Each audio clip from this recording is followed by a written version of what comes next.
मित्रांनो, आपण रात्रीच्या वेळी जेव्हा आपल्या घरात गाढ झोपलेला असतो तेव्हा बाहेर गल्लीत किंवा सोसायटीत एक माणूस हातात टॉर्च घेऊन एकटाच पहारा देत असतो.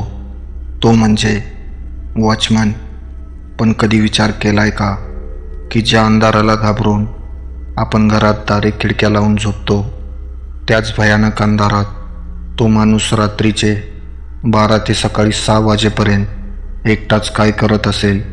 जर त्या रात्रीच्या शांततेत त्याला काही वेगळेच आवाज ऐकू आले तर? आजची गोष्ट अशाच एका वॉचमॅनची आहे, ज्याने जास्त पैशाच्या आशेने एका बंद फॅक्टरीमध्ये नाईट ड्युटी स्वीकारली. पण त्याला काय माहीत होते की ती त्याची शेवटची ड्युटी ठरणार आहे. रामनाथ हा एका प्रायव्हेट सिक्युरिटी एजन्सीमध्ये काम करायचा प्रामाणिक आणि गरीब माणूस. घरी म्हातारी आई आणि लहान बहीण होती, त्यामुळे पैशाची खूप नाड होती. एक दिवस एजन्सीच्या मॅनेजरने त्याला कॅबिनमध्ये बोलावले आणि म्हटले, रामनाथ, शहराबाहेर MIDCच्या शेवटी जी टेक्स्टाईलची जुनी फॅक्टरी आहे, तिथे रात्रीच्या ड्युटीसाठी एक माणूस हवा आहे. पगार दुप्पट मिळेल. करशील का? त्या टेक्स्टाईलचे नाव ऐकताच रामनाथ थोडा थबकला. ती फॅक्टरी गेल्या 5-6 वर्षापासून पूर्णपणे बंद होती. तिथे कामगार संघटनाचे काही वाद झाले होते आणि तेव्हापासून ती जागा ओसाड पडली होती. पण दुप्पट पगार मिळणार म्हणून रामनाथने मनातली भीती बाजूला ठेवली आणि ड्युटीला हो म्हटला. पहिला दिवस साधारण होता. रामनाथ रात्री 8 वाजता फॅक्टरीच्या मुख्य लोखंडी गेटवर पोचला. फॅक्टरीची इमारत खूप मोठी, जुनी आणि काळी पडलेली होती. आजूबाजूला मोठी झाडी वाढली होती. संपूर्ण परिसरात फक्त एकच लहान केबिन होती, जिथे एक टेबल, खुर्ची आणि एक जुना दिवा होता. पहिला आणि दुसरा दिवस फक्त रात्रीच्या वाऱ्याचा आणि रातकिड्यांच्या आवाजात निघून गेला. तिसऱ्या रात्री खरी गडबड सुरू झाली. रात्रीचे ठीक 12 वाजले होते. रामनाथने घरी फोन करून आईला तो जागा असल्याचे सांगितले आणि फोन ठेवला. अचानक फॅक्टरीच्या आतून, जिथे कपडे विणण्याची मोठी यंत्रे होती, तिथून खटखट असा आवाज यायला लागला.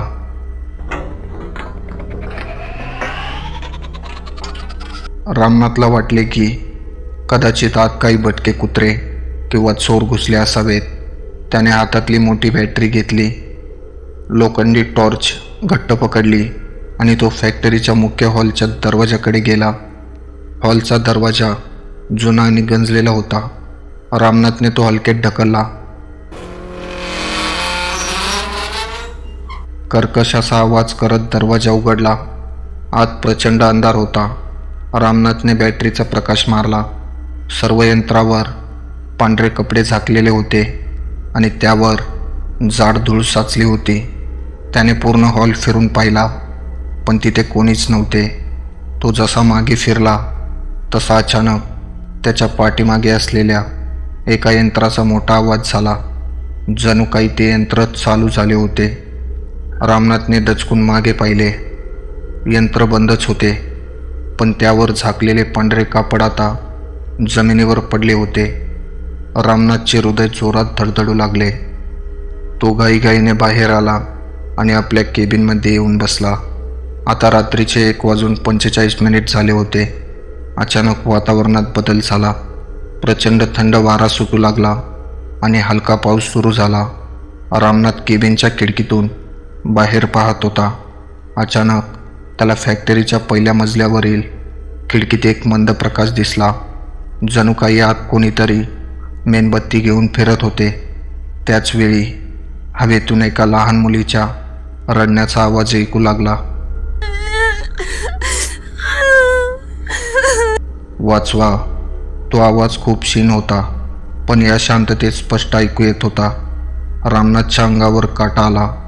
एका बाजूला भीती होती, तर दुसऱ्या बाजूला वाटले की खरंच एखादे मूल आत अडकले नसेल ना. तो पुन्हा आत गेला. इमारतीच्या आत असलेले सिमेंटचे जिने चढून तो पहिल्या मजल्यावरून जाऊ लागला. त्याचे स्वतःचे बोटाचे आवाज संपूर्ण इमारतीत घुमत होते. तो पहिल्या मजल्यावर पोचला. तिथली हवा खूप जड आणि कुबट वासाची होती. रामनाथने टॉर्चचा प्रकाश समोर टाकला. समोर एक मोठा कॉरिडॉर होता. कॉरिडॉरच्या अगदी शेवटी एक लाकडी पाळणा हलत होता.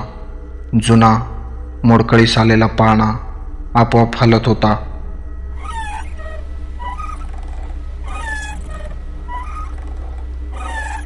आणि त्या पाळण्याच्या बाजूला जमिनीवर एक बाई बसली होती.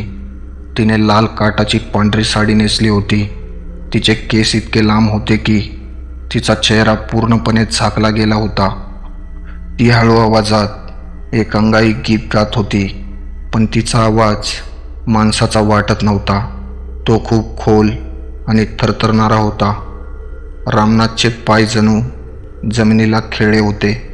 त्याने थरथरत्या हाताने टॉर्च थेट त्या बाईच्या चेहऱ्यावर मारली. गाणे अचानक थांबले. त्या बाईने गाणे थांबवले आणि अत्यंत संत गतीने तिची मान माणसासारखी नाही तर एखाद्या खेळण्यासारखी मागे फिरवली. जेव्हा तिचा चेहरा प्रकाशात आला तेव्हा रामनाथच्या काळजाचा ठोका चुकला.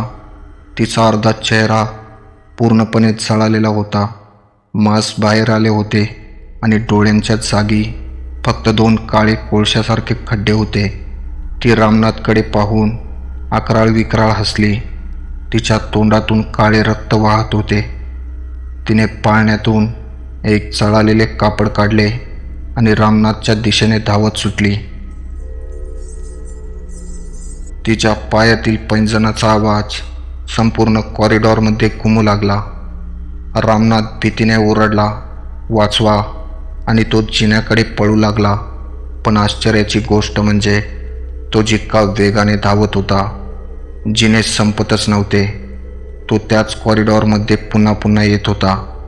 जणू काही ती जागा त्याला बाहेर जाऊ देत नव्हती. पाठीमागून त्या बाईच्या पैंजणाचा आवाज अगदी त्याच्या पाठीशी येऊन पोचला. त्याला पाठीवर कोणाचा तरी अत्यंत थंड स्पर्श जाणवला. आता कोणताही पर्याय नव्हता. रामनाथने समोर दिसणाऱ्या पहिल्या मजल्याच्या काचेच्या खिडकीवर स्वतःला झोकून दिले. मोठा आवाज करून काच फुटली आणि रामनाथ थेट खाली जमिनीवर कोसळला. सकाळी जेव्हा एजन्सीचा दुसरा गार्ड तिथे आला तेव्हा रामनाथ फॅक्टरीच्या आवारात रक्ताच्या थारोळ्यात पडला होता. त्याचा पाय आणि हात पूर्ण तुटला होता, पण तो जिवंत होता. मित्रांनो, रामनाथने ती नोकरी तर सोडलीच, पण तो मानसिक संतुलनही गमावून बसला.